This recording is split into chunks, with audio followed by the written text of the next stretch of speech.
ሰዓትን መቀነስና ሙሉ ቁጥርን መቀነስ ይለያያል አይደለም?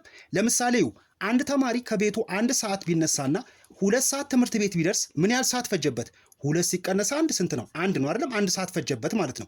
ይሁት እዚህ ጋር ደግሞ ሰዓትና ደቂቃ ነው የተሰጠን። አንድ ተማሪ ከቤቱ ጠዋት 1 ሰዓት ከ47 ተነስቶ ትምህርት ቤት 3 ሰዓት ከ02 ደቂቃ ላይ ደረሰ። ተማሪው ትምህርት ቤት ለመድረስ ምን ያህል ጊዜ ይወስድበታል ነው የሚለው። ስለዚህ 3 ሰዓት ከ02 ሲቀነስ 1 ሰዓት ከ47 ከሁለት ላይ 7 መቀነስ አይቻልም። ስለዚህ ከዚህ ጋር እበደራለሁ። እዚህ ጋር እንዳልበደር ደግሞ 0 ነች። ስለዚህ ከዚህኛው ላይ ወደዚህ እበደራለሁ ማለት ነው። እዚህ ጋር ሰዓት ነው፣ ይሄ ደቂቃ ነው፣ ይሄ ደግሞ ሴኮንድ ነው። ስለዚህ ከሰዓት ወደ ደቂቃ ሲሄድ 1 ሰዓት 60 ደቂቃ ነው አይደለም? ስለዚህ ከዚህ ጋር 1 ስበደር ወደዚህ የምጨምረው ቁጥር ስንት ነው? 6 ነው ማለት ነው። ምክንያቱም 1 ሰዓት ማለት 60 ደቂቃ ነው። ከ6 ላይ 1 ስትበደሩ ስንት ይሆናል? 2 ነበረች 12 ሆነ ማለት ነው። ከ12 ላይ 7 5 ነው። እዚህ ጋር ግን ስንት ነው?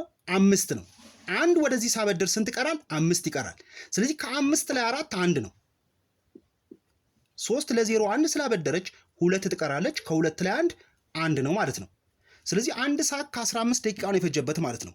አንድ ቁጥር ቀንሳችሁ የምታረጋግጡት በምንድን ነው? በመደመር ነው አይደለም? ስለዚህ ሁለቱን እንደምርና የላኛው ከመጣልን ትክክል ነን ማለት ነው። ስለዚህ 1 ሰዓት ከ47 ሲደመር 1 ሰዓት ከ15 7 እና 5 12 ነው። 2 እጽፍና 1 አለኝ። 1 እና 4 5 ነው። 5 እና 1 6 ነው። 6 ደግሞ ደቂቃ ላይ አይጻፍም። ከ0 እስከ 5 ያሉ ቁጥሮችን ብቻ ነው ደቂቃ ላይ መጻፍ የምንችለው አይደለም? ስለዚህ 1 እና 4 5 ነው። 5 እና 1 6 ነው። 6 ማለት 10 ማለት ነው። ስለዚህ 0 እንጽፍና 1 አለን። 1 እና 1 2 2 እና 1 3 ይሆናል ማለት ነው። እዚህ ጋር ከ0 እስከ 9 ያሉ ቁጥሮችን መጻፍ እንችላለን ሴኮንድ ላይ። እዚህ ጋር ግን አንችልም። ለዛ ነው አንድ ምሳሌ ልጨምርላችሁ። 3 ሰዓት ከ40 ሲቀነስ 1 ሰዓት ከ55 ከ0 ላይ 5 አይቻልም። ስለዚህ ከዚህ ላይ 1 እበደራለሁ ማለት ነው። 1 ስበደር ልክ እንደ ሙሉ ቁጥር እንደምበደረው ነው። 1 ስበደር 0 ነበረች 10 ሆነች ማለት ነው። ምክንያቱም እዚህ ጋር የፈለገ ቁጥር ይምጣ እስከ 9 ያሉ ቁጥሮችን መጻፍ እችላለሁ። ወደዚህ ስበደር 10 ነው የምበደረው ማለት ነው። ስለዚህ 10 ሆነ። እዚህ ጋር 10 ላይ 5 ስንት ሆነ? እዚህ ጋር 3 ሆነ። ስለዚህ ከሰዓት ወደ ደቂቃ ስበደር ከዚህ ጋር 1 ተበደርኩ ማለት እዚህ ላይ 6 ጨመርኩ ማለት ነው። ስለዚህ 3 ነበረ። ከ3 ላይ 5 ስለማይቻል 1 ተበደርኩ ማለት 6 ተበደርኩ ማለት ነው። ስለዚህ 6 እና 3 9 ነው። ከ9 ላይ 5 4 ነው። ከዛ እዚህ ጋር 2 ቀረ።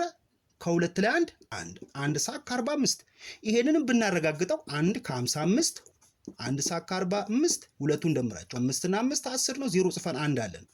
1 እና 5 6 ነው። 6 እና 4 10 ነው። 10 ማለት 6 እና 4 ማለት ነው።